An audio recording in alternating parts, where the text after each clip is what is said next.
All right, so the project today is to fix the valve cover gasket leak that I have, and it happens to be on the driver's side. I probably will replace both of the valve cover gaskets. Now, the interesting thing about this leak is at first, I thought it was actually coming lower down on the engine, but it turns out as I tracked it, it's actually up here as the valve cover gasket leak. Now that makes sense, right? Because gravity is gonna take that all the way down, and I'm gonna go to lowest point, and then I'm gonna see it dripping from that lowest point. So make sure if you do find a leak, trace it back to the origin and start there.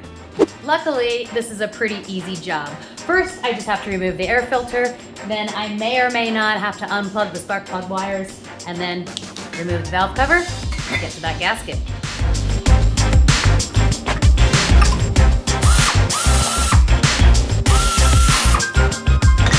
Don't want to lose those.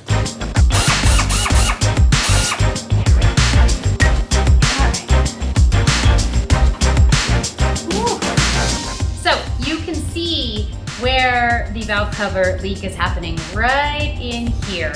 And what's interesting is in these tin covers, this is the OEM cover here, it's kind of deformed. And I can see that along the edge here, and it's deformed right where the bolt was really tight. And so it's not allowing it to seal on either side of that. And I'll give you guys a little close-up view of the deformation right here. What needs to happen here is I actually need to fix the deformation here in the valve cover, and luckily this is tin, so it should pop back into place, and then replace the valve cover, put it back on, and it should be good to go. After removing the valve cover, I just want to take a visual inspection of underneath. Now I noticed that the nuts here on the rocker arms are all in a nice even way, so nothing's backed off. Those are good. I noticed that the valve springs are not broken, nothing. It looks like there's no big pieces of debris or anything in there. Overall, it looks really clean and in good health, so I'm happy about that. So you can see right there that it's not completely flat. There's a little gap on either side of where that bolt tightens. I'm just straightening out the imperfection on the valve cover here.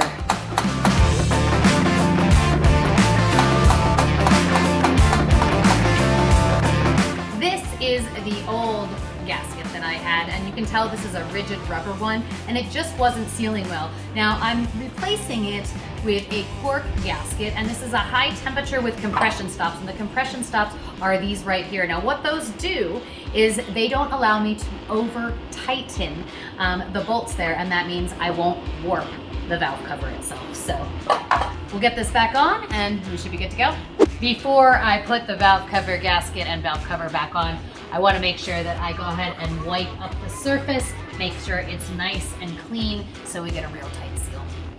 So I went ahead and put a little silicone right in between the bolt holes just to hold the gasket on so it doesn't flop around when I put the valve cover back on here. Nice and easy. Still don't want to hit that gasket. So to tighten these bolts up, I am not going to use air this time because I don't want to get them too tight and warp the valve cover like it was before. So it's important to just go around, snug them all up. I've done this quite a few times, so I kind of have a feel for how tight they need to be. They should all be evenly tight, for sure. All right, so I got the valve cover snugged up here. Now I just go ahead and hook these spark plug wires back up, put the air filter on, and then that's a wrap. However, still want to run it, check for leaks, and make sure everything